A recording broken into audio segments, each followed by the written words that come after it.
আলহামদুলিল্লাহ, আজকে আমাদের আল ফালাহ নুরানী একাডেমি তেলিপুকুর ইসলামপুর বগুড়া মাদ্রাসার পক্ষ থেকে বাৎসরিক ফাইনাল পরীক্ষার পুরস্কার বিতরণী এবং বাচ্চাদের বিভিন্ন ধরনের খেলার আয়োজন করা হয়েছিল।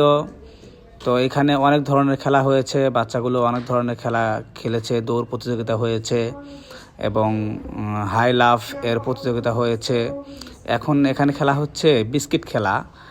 বাচ্চাগুলো সুন্দরভাবে বিস্কিট খেলতেছে, বিস্কিট খেলা যেটা বলে আর কি। তো আপনারা সবাই দেখতে পাচ্ছেন।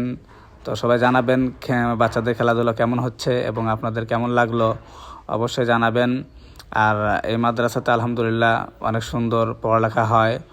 আমরা সবাই জানি এখানে ছোট ছোট বাচ্চাগুলো যাদের বয়স 4 বছর, 5 বছর, 7 বছর, এই সমস্ত বাচ্চাদের এখানে পড়ালেখা করানো হয়। আপনারা সবাই বাচ্চাদের জন্য দোয়া করবেন।